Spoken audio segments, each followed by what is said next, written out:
اچھا، اب اس میں اگر ڈیوو کی بسیز ہیں یا اور کوئی کمپنی بھی اس میں آتی ہے اور پارٹیسپیٹ کرتی ہے، تو ان بسیز کو یعنی ایگزسٹنگ بسیز کو ہی ہم اس ٹیکنالوجی پر شفٹ کر سکتے ہیں، یا اس کے لیے ہمیں پھر نئے مینوفیکچرنگ پلانٹ کی ہر حال میں ضرورت پڑے گی، اور یہی فارمولا پھر پرائیویٹ کارز پر یا ٹو ویلرز پر بھی اپلائی ہو سکتا ہے، یا پھر ہمیں مینوفیکچرنگ پلانٹ تو ہر حال میں بنانے پڑیں گے؟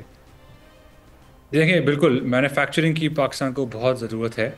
دس code be a great opportunity for Pakistan to pivot into value added manufacturing, کیونکہ ابھی ہماری proximity to Chinese partners and players relatively باقی کنٹریز سے بہت بہتر ہے، اور گورنمنٹس کا بھی آپس میں بہت اچھے تعلقات ہیں. تو this is an amazing opportunity for us to take a lead in this new and emerging industry.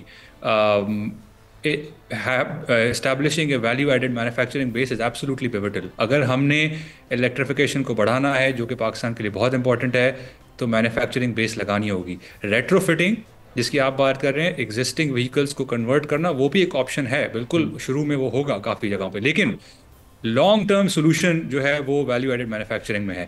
اور گورنمنٹ کی جو پالیسی ہے وہ کرنٹلی صحیح ڈائریکشن میں جا رہی ہے، بٹ آگے جا کے ہمیں بیٹریز کو پاکستان میں لوکلی اسمبل کرنے میں انسینٹیو دینا ہوگا، اور پھر ایک سرٹن پیریڈ کے بعد ہماری پالیسی لوکل فل مینوفیکچرنگ کی طرف بھی جانی چاہیے.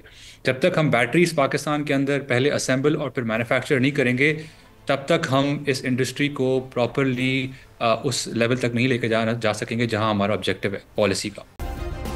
سبسکرائب کریں اور بیل دبائیں تاکہ کوئی خبر رہ نہ جائے.